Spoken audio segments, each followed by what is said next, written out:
പറയുകയാണ്, നിബിതങ്ങളുടെ കൂടെ ഇരുന്നാൽ, നിബിതങ്ങളുടെ കൂടെ നടന്നാൽ, നിബിതങ്ങളോട് സംസാരിച്ചാൽ പടച്ചവനെ ഒരാൾക്കും മതി വരുന്നില്ല, ഒരാൾക്കും മടി വരുന്നില്ല.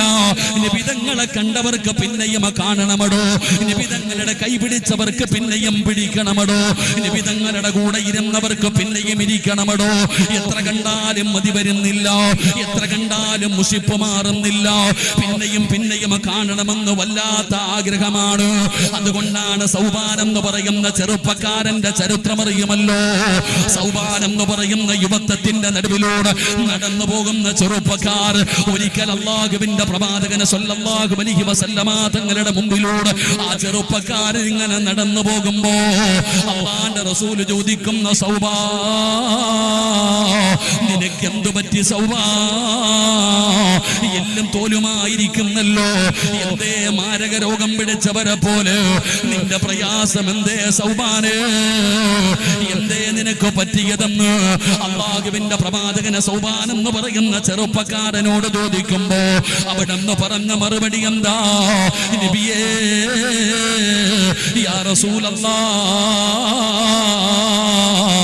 അല്ലാഹുവിന്റെ പ്രവാചകരെ എനിക്ക് രോഗമൊന്നുമില്ല നബിയേ, എനിക്ക് രോഗമൊന്നുമില്ല നബിയേ, എനിക്ക് വല്ലാത്ത ടെൻഷനാ നബിയേ, ഉറങ്ങാൻ പറ്റുന്നില്ല നബിയേ, ഭക്ഷണം കഴിക്കാൻ പറ്റുന്നില്ല നബിയേ, വല്ലാത്ത സങ്കടമാണ് നബിയേ.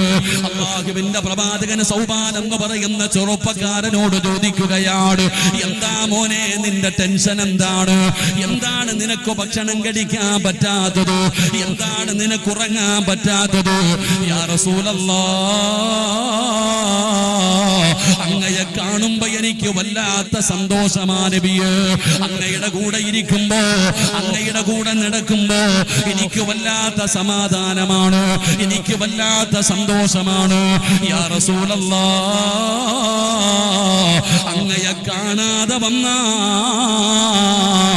എനിക്ക് വല്ലാത്ത ടെൻഷനാണ് നബിയേ, വല്ലാത്ത സങ്കടമാണ് നബിയേ, ഭക്ഷണം കഴിക്കാൻ കഴിയുന്നില്ല നബിയേ, ആ ടെൻഷൻ കാരണമാണ് ഞാൻ ഇങ്ങനെയായി പോയത്.